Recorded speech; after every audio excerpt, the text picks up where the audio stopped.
Week 7 recaps. Starting out with Jaguars Saints. The Jaguars had it, and the game managed to get as close as it did late. Foster Moreau ended up with a brutal ass drop to finish it up. But hey, with that being said, this game was essentially like Derek Carr for most of this game. He's just losing his shit. Like, yikes, man. That's going to have to get fixed pretty fast. Travis Etienne just continues to play solid football. Quite honestly, that's really all I can say here.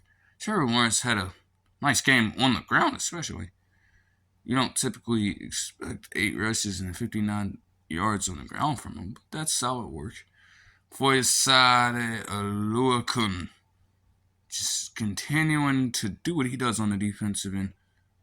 You just like to see that he's in Jacksonville now, because he was capable of this stuff in Atlanta, but obviously the Falcons are just like a whole hell of a mess right now. And have been pretty much ever since that Super Bowl was, to be honest. On the other hand, Derek Carr, 33 of 55 for 301 yards, only a touchdown, and a pick. Like, dog, this shit does not translate. And you're checking the ball down like crazy. Now, some of these are general drops, which is why, again, Derek Carr was, like, going fucking crazy, ballistic out here. But, damn. Alvin Kamara had 12 receptions for 91 yards. Think about that, bro. That's mental, man. That is kind of Alvin Kamara's game, though. But, I mean, shit. Like, oh my gosh. Damn. Taysom Hill continuing to get more receiving yards than Michael Thomas. Again, this happened again. Like, how? I really don't understand this. It's weird stuff, man. I don't know. I guess it got good late, you know? But these Thursday night football games, as of late, just get a little weird, to be completely honest. At least some of them. And again, the scheduling, it's like some of these games on paper just do not look good at all. And that's been the case ever since Amazon has taken it over. So it's kind of like, they have to go back and look at some things, man. Because some of these just do not end up being good games at all. It's a consistent thing. So, moving on to the Sunday slate of games, starting off with the Seahawks, of course. A weird game, especially in the second half. Like, the Seahawks were doing pretty cool in the first half. A few drives there. Stalled out a whole hell of a lot in the second half. Gino threw a pick on a drive where could have scored a touchdown. They made a goal line stand, things like that, but the Seahawks defense, again, this is the Cardinals, yes. But if you have the defense playing like that in situations like this, like this is nice. So when the offense does manage to come around, like they didn't start off this game bad, but when they managed to get fully in gear and you have the defense playing like this, oh man, seriously, watch the fuck out. For some reason, Josh Dobbs is a running quarterback now. I don't understand. I don't know how he was able to rip off a 25-yard touchdown run. And then, as he was going for that, nobody wanted to make a pure tackle. It just completely whiffed for some reason. He was able to run straight through the defense. Like, okay, what the hell? But, he still went 19 and 33 for 146 yards. Again, they put in Clayton Tune for a fake punt, if you will. But again, if you're trying to actually tank and get Caleb Williams, you have to just put in Clayton Tune. Yeah, he doesn't know the offense. That's perfect for you. Like, Josh Dobbs ain't the greatest quarterback, don't get me wrong, but when he's been in these games have been close as shit for some reason, and you have the potential to win. You don't want to win right now. Now, yeah, you're probably going to get Kyler Murray back soon. But as long as you have these other guys in, you want somebody who actually does not necessarily know what they're doing to be out there. Hence why you would go with Tune instead of Dobbs there.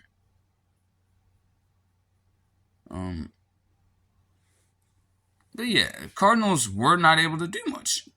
It's credit to them. On the other side of things, you gotta love how Jackson Smith and Jigba balled out to get his first touchdown. This is the start of something very great. Same for Jake Bobo. Like, both of the rookie wide receivers balled out this game. Absolutely impressed with that. Yeah, DK Metcalf was out, but they made plays. They simply stepped up and made plays. That's what you like to see.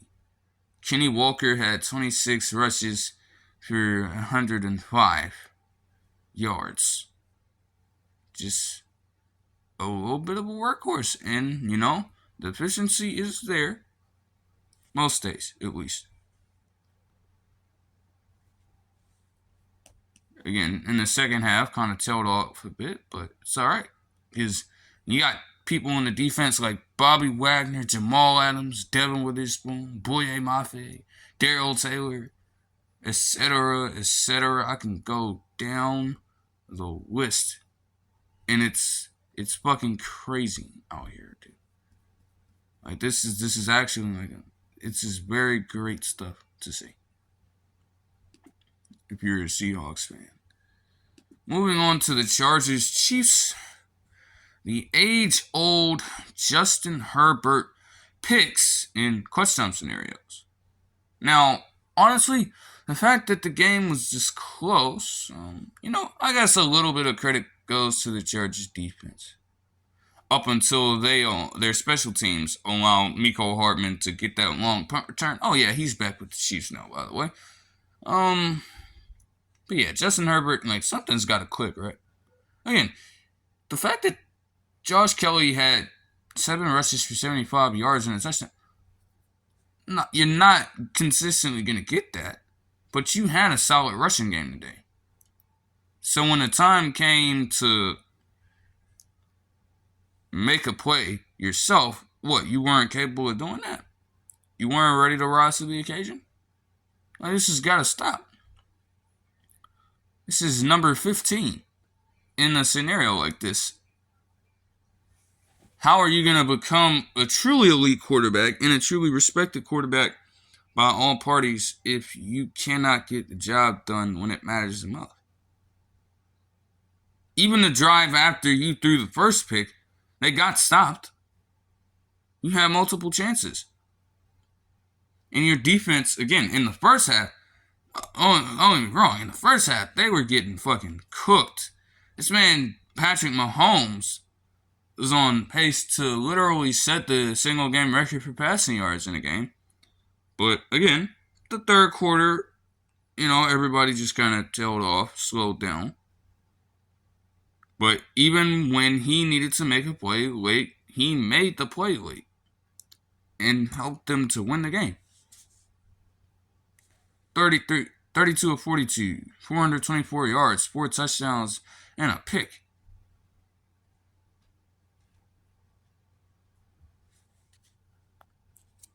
You gotta respect what Travis Kelce is doing out here, too. Fucking 12 receptions for 179 yards. Crazy as shit. It's my goodness, man. He's the best tight end in the league. Plain and simple. I don't even know how it's up for debate in certain circles. Get it together. Marquez Valdes-Scantling had a solid game. Rashee Rice, again, I think that they need to seriously be trying to use Justin Ross more. And given the recent news on him, that's an entirely different case. But they should be trying to give him the ball more. I have to give credit to Rashee Rice, though. He has been improving every week, to be completely honest. Growing pains aside, he's started to rise to the occasion. That's what you want these young wide receivers on this team to do. And if he can develop enough, well then, hey, you might have something there if you're the Chiefs. Something to look into.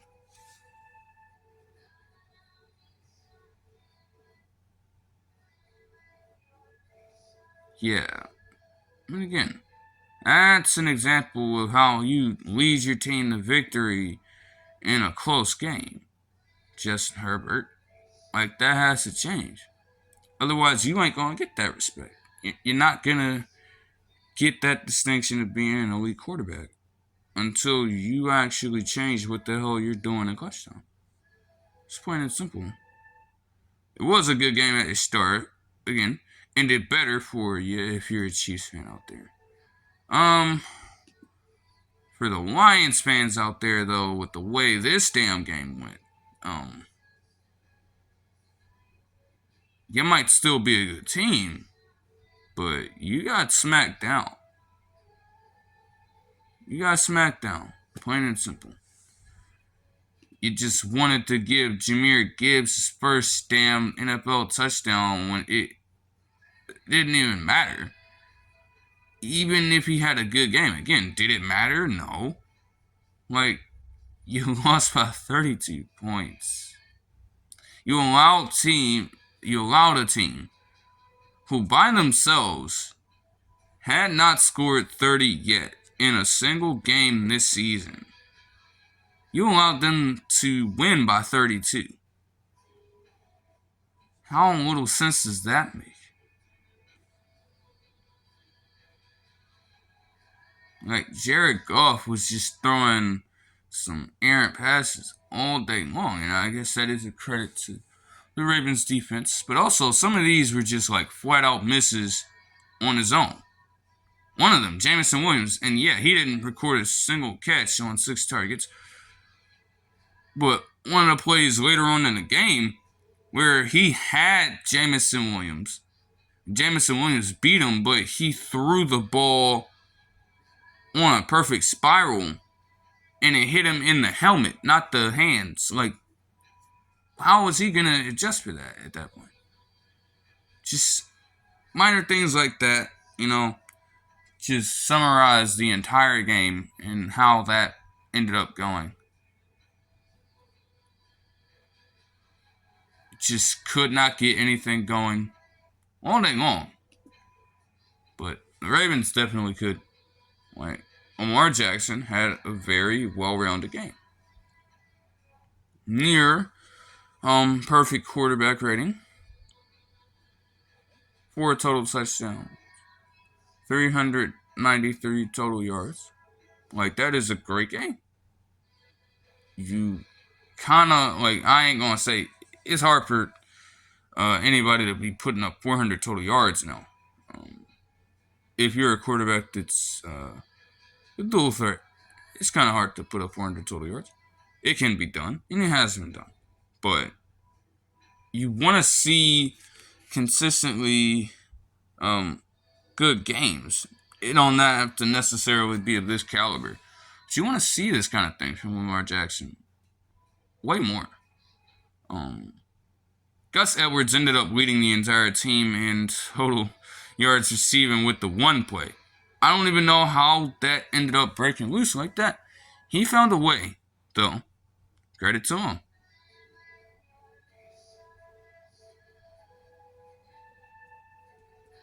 But, really not much to talk about outside of that. They just a straight up ass whooping. Is there really anything else to talk about? No.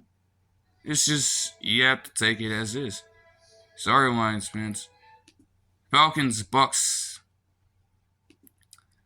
Just an odd game, really. Just an odd game.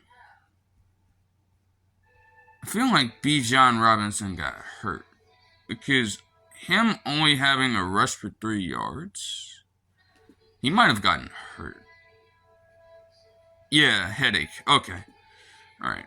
Even then, even without Bijan Robinson leading the charge, they still found a way to win. Is that because of Desmond Ridder? I don't know. I still don't know, to be completely honest. I do not know. All I do know is that Cordero Patterson was actually allowed to get some touches in this game. All I do know is that Scotty Miller had a 46-yard catch.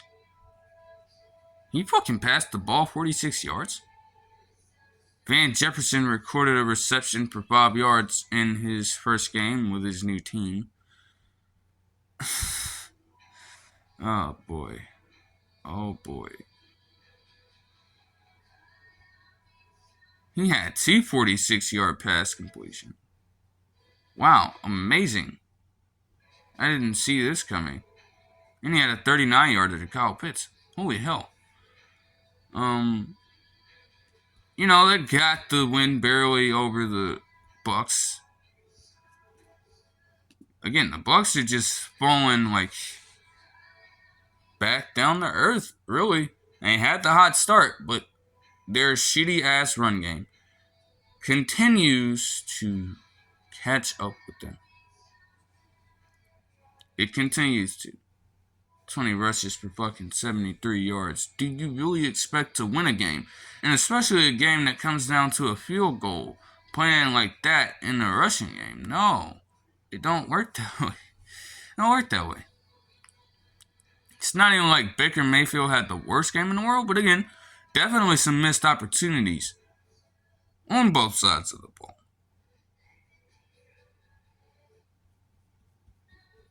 You would hope that they can get back down the line. I don't think so. They, again, like I keep saying, they have got to get some sort of change at the running back position. It has to happen at this point. Somebody in their organization has got to be seeing what the fuck I'm seeing. And I'm nowhere even affiliated with anything Falcons, any officials on that damn team. I'm not. And I can smell how fucking bad that is from literal miles away. Makes no sense. The Bears beats the Raiders. Yes, Deontay Foreman contributed a lot. And I will give credit to Tyson Bagent. Okay? It does take a lot to be undrafted, be from D2, enter into the league, and win your first start. It takes a lot. Don't get me wrong. However, no, this does not affect what Justin Fields is doing. And no, just do not go completely overboard with it. Because they face Brian Hoyer, guys. They face Brian Hoyer. Former Patriots backup. Went 17-32 for 129 yards and threw 2 picks in this game. The backup, Aiden O'Connell, did okay, I suppose. Josh Jacobs still cannot necessarily tote the rock. Again, some of it, his problem, we gotta go to his own line. And some of this falls on him at this point. But for whatever reason, he just hasn't been able to get it going. I don't know why. It is a bad look, though, if you are him. The Raiders did not score a single touchdown.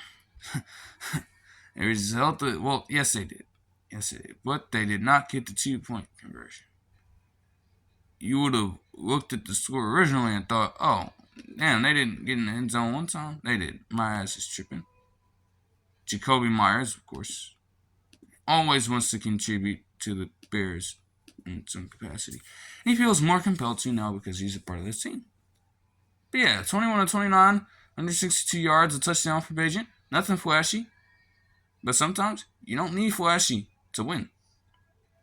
I will say that for, I guess, Justin Fields, yeah, you don't need to be going completely overboard and making all these fucking superstar style plays every single game in order to commandeer your team to victory. It don't have to happen, A win is simply going to be marked as a victory on paper. Yeah, is with some games, some games you'll have certain people who are really into football like that, going back through and understanding all of the plays and the headlines within and surrounding a game.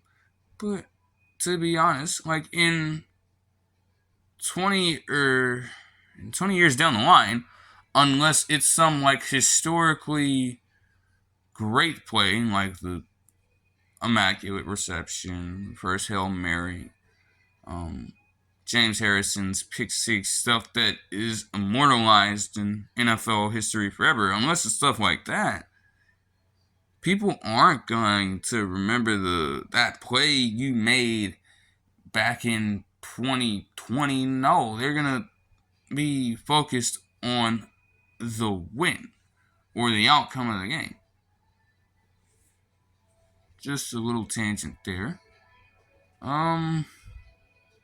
Yeah, just a solid win. It's not like they had to do anything crazy. I guess Jalen Johnson, though, he wants his money. He had 2 picks, 2 passes deflected, defensive touchdown, a few tackles. He wants his money. So, you know what you gotta do, guys. he wants his money, bro. Just I think you would really need him. Just pay him. Nothing crazy. Giants Commanders. Daniel Jones is gonna catch a stray. Hell yes. Okay. If he was playing in this game, it would not have been this close. The Giants would not have won at all. Even if the Giants could not manage to do anything after the second quarter, quite the reverse from how they've been the entire season, because in the first half they were shit. Historically shit. And they managed to score 2 touchdowns there, and then it goes. But when you have Tyrod Taylor stepping in and doing this, matter of fact, Darren Waller had his best game of the season. 7 receptions for 98 yards and a touchdown. They got him the ball with relative ease throughout this game. I'm guaranteeing you that Daniel Jones would not have been able to pull that shit off. It wouldn't have happened. 18 of 29 for 279 for him, 2 touchdowns. Again, pretty much a game manager, but he still managed to do better than Daniel Jones probably would have ended up doing. He didn't turn over the ball to lose him a game. He just did enough to win. Jalen Hyatt had 2 receptions for 75 yards. Pretty nice stuff. Saquon Barkley had 24 total touches for 118 total yards and a touchdown as well. Deontay Banks, the rookie, got a pick. But yeah, on the Commanders side, again, Sam Howell, it's kind of weird, man. He's had some good moments, but it's been so back and forth that you just aren't really sure right now. I feel like Commanders fans want that type of certainty at some point, though. They're really going to have to get some clarity and fast because, again, the way this 2024 draft is looking when it comes to quarterbacks, you don't want to necessarily make a move if you don't have to, but you've got to see what the hell is going on with your quarterback. And the Commanders just need to figure it out. On to the Bills and Pats. Thank you so very much, Josh Allen, for your contributions. You have resuscitated Mac Jones' career. You've given him second life. That probably will not last long, because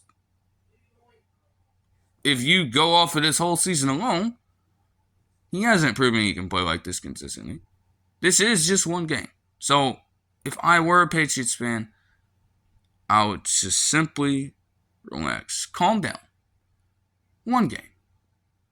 Just one game. Josh Allen, though, like this Jekyll and Hyde ass style of play this man has is actually like crazy. I get he's a Madden 24 cover athlete, but damn, you don't need to be making all these goofy ass decisions every fucking time you step on the football field to assert your dominance, sir. Because you're turning the ball over when you don't need to turn the ball over. The fact that you were even down to this team in the first place is ridiculous. But Stephon Diggs got a crazy-ass touchdown catch late to help you out. Now, the Bills' defense did actually end up selling your shit. But again, it shouldn't have been like that in the first place. Given the way that, for the majority of the season, how the Bills and Pats have played. But again, the past 2 weeks, bro, like, I don't know what's up with the Bills, man. You got shut out for 3 quarters by the damn Giants. You were getting beaten by the Patriots and then proceeded to lose to the Patriots in a clutch time situation. Mac Jones led a game-winning drive against you? Come on. Dalton Kincaid had a good game, though. Caught all of his targets for 75 yards. I bet Dawson Knox can't really say that, you know. It's okay. But this is why you drafted Dalton Kincaid. So, like, use him. Come on. You can't have talent like that and not use it. You just can't. It's impossible. They're going over to the Patriots. Mac Jones, 25 of 30 for 272 yards, 2 touchdowns, and no picks. Typical game manager level of production. These were the first 2 touchdowns he had scored within the past month of football, if I'm not mistaken. How horrible that is. Ezekiel got a touchdown run. Kenny Bourne and Mike Gesicki, late, as I mentioned, got the 2 touchdowns. Mike Gesicki has to stop with the shit. Somebody's got to tell him. There's no way that people are allowing this dude to get away with that ugly-ass celebration. They've got to stop him, right? And Bill Belichick got his 300th win.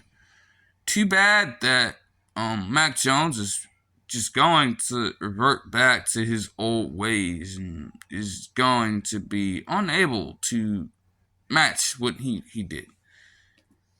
You may get few more wins this season, Bill. PJ Walker played like shit, but guess what? Just his presence alone constitutes a Browns win. Let's just put it like that. Deshaun Watson was in early on in the game, and it started off with a 69-yard touchdown run by Jerome Ford. He will finish with 74 rushing yards and 11 carries. You want Nick Chubb so bad. You want Nick Chubb so bad, but he's hurt, man. I know, it's rough, but damn, like, the fact that you had 10 other rushes in this game, you were only able to pick up 5 yards, man. Come on. That's crazy. That's crazy shit. The Colts' defensive line is, like, kind of good, but, I mean, damn. You know, like, DeForest Buckner isn't like that, don't get me wrong, but holy shit. Like, at some point, you've got to break through, even just a little bit. Like, you can't be that, clamped. 15 to 32 for 178 yards and a pick for PJ Walker. But pretty much everybody else stepped up. Kareem Hunt ended up getting the game-winning touchdown. And the receivers had solid contributions. But Myles Garrett, man. If he wasn't already great, and you don't, after this game, understand just how great he is, I don't know what to say to you.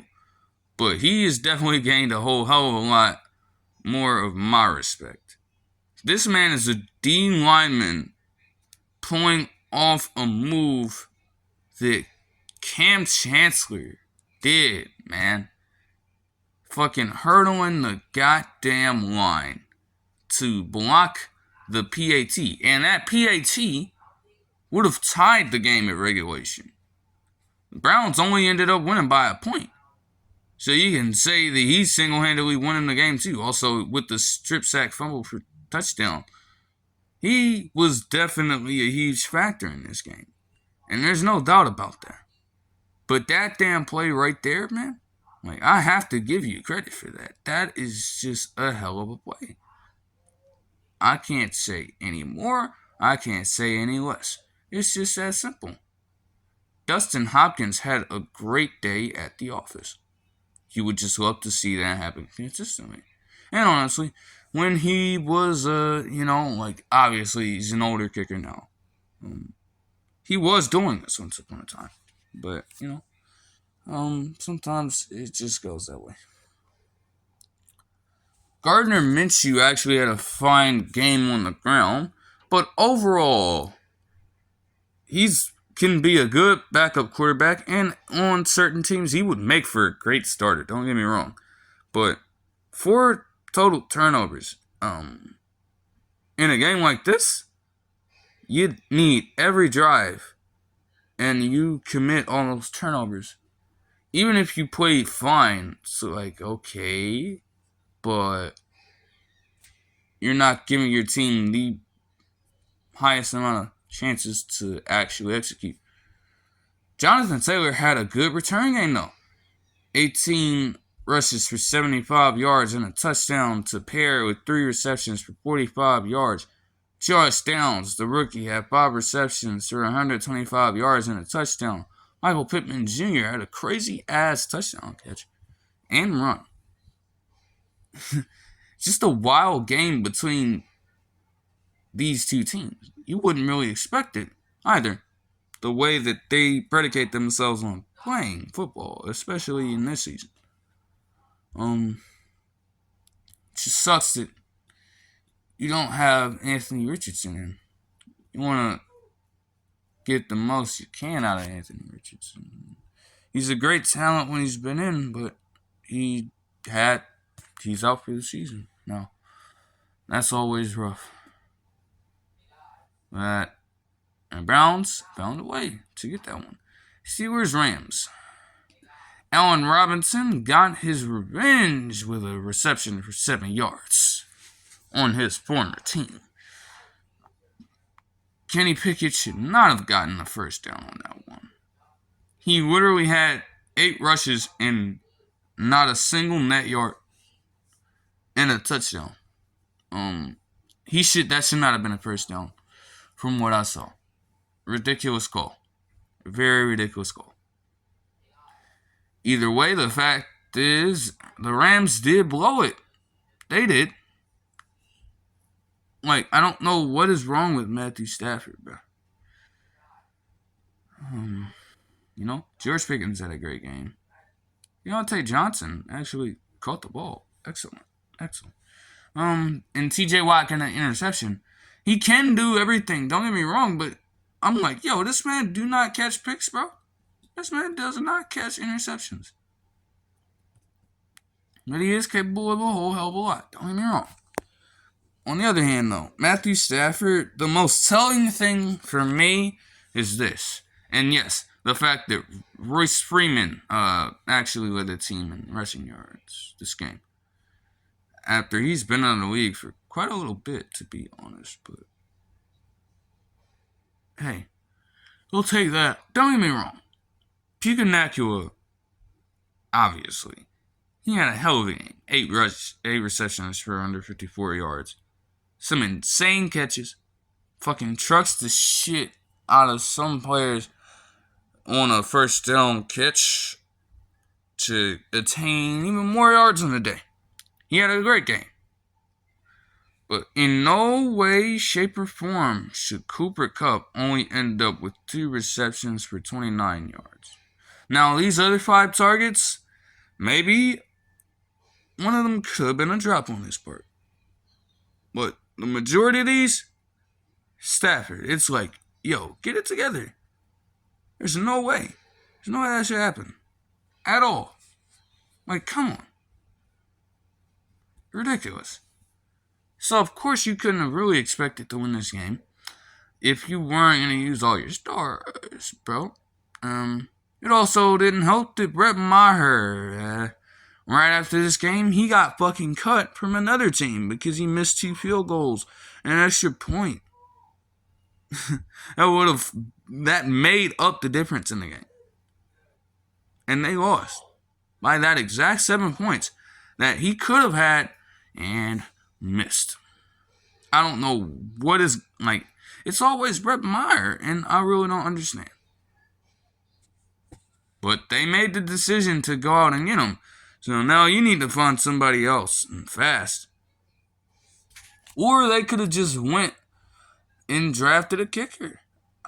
A young kicker. They really could have. But no. You wanted to sign Brett Maher. You wanted to rely on Brett Maher. When has that worked out for an NFL team? When? Name one time. Packers Broncos. The Packers almost came back, but it's like, damn, like the Broncos had a fair enough lead, 16-3. And you let this team come back like this, almost at least. Jordan Love is also another case where it's like, okay, you're in your first NFL season, you've had some good moments, but also some bad moments, and some just right in between, and you can't really say anything just yet. There's not really much to make of the situation. All I know is that A.J. Dillon should not be your leading wide receiver in a game with 2 receptions for 34 yards. That's fine if that's the case, but those aren't numbers that should be leading the team on a given Sunday. To be completely real. Russell Wilson, on the other hand, more game manager style stats. Oh, I like to see Javonte Williams getting 15 rushes for 82 yards. McCorkle also had 5 rushes for 45 yards. Cortland Sutton and Jerry Jeudy had solid games. But why couldn't he have performed in front of Steve Smith Sr., bro? Why couldn't he have done this in front of Steve Smith Sr., bro? That would have helped your case a whole lot. But you didn't want to show up. Interesting stuff. But, you win by 2 here. Just very odd. Just a very odd game. Well, the Broncos managed to win it. Eagles-Dolphins. It started off okay.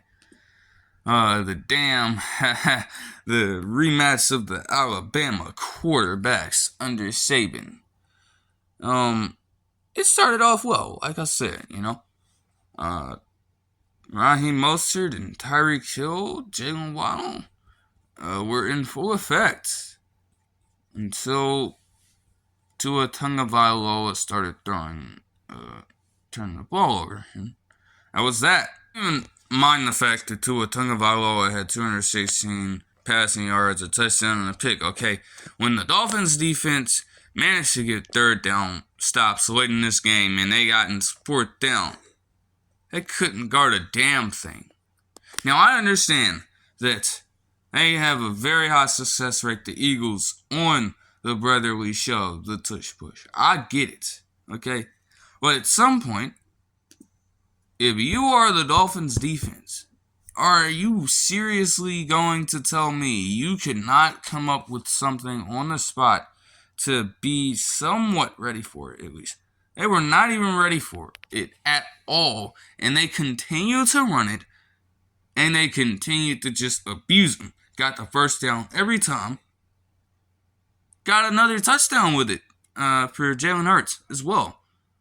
It's like, at that point, if you see that it's being ran that often, make it something up on the fly. Handle it. What? Like, that cannot happen to you. That's ridiculous. But this also goes into my next point. And yes, Jalen Hurts, he ended up the game pretty nicely. A.J. Brown, another game. with 125 rushing yards.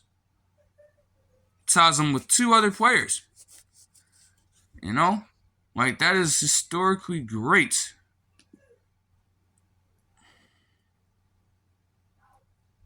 You know? Ties him up with Calvin Johnson and another player that I'm gonna just try to make sure I have real quick. But let me put it like this, okay? The fact of the matter is, yeah, okay, you can complain about the tush push, the brotherly shove all you want to if you're not an Eagles fan. And you're more than obliged to do so, to be completely honest with you. But let's get this clear. It should not get banned. It shouldn't get banned. What? Y'all gonna be getting salty as other NFL owners and players and shit. You're gonna get salty because you can't stop it? Or because it's not gonna be as effective if your team, your offense is running this shit? Clearly, if it's a play like this that is this efficient, everything on that Eagles offense is designed for that play. It works. It meshes perfectly. The build of all the offensive linemen meshes perfectly. The style of their quarterback and how strong Jalen Hurts is. No, I'm not going to continue to emphasize that point, okay? But he's strong. He's a built quarterback. Works perfectly for that type of play. Of course it's going to be efficient. When every single arrangement is in order. You can't get mad if you're somebody else just because you can't run it the same and just because you can't stop it. And if you can't stop it, you got to continue to find ways to adjust on your end. Because they ain't going to stop running it if you prove that you can't stop it. And even if you prove you can stop it, they're still going to run it because it's authentic to them. So you can't get mad at that. Like, come on now. Suppose, the Philly special, okay? Like, this might not be the best example because, no, it does not get ran as much, okay? I suppose some fucking Patriots fans, Patriots fans are certainly, they're salty. They're salty, man. Okay, yeah, I was trying to remember the name. The other dude is Pat Studstill. So he, A.J. Brown, Calvin Johnson, and Pat Studstill all have reached 5 consecutive games with under 25 yards. And he has a chance to break that next week. But getting back to my point. The Philly special.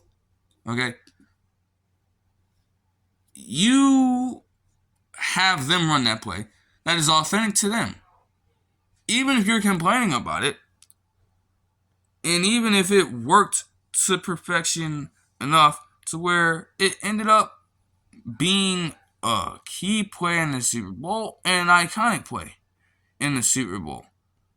But, just because it worked that way, ban it the very next season. Because it's nah. Even if it is unfair, okay, you just have to have your team get better at their fucking craft.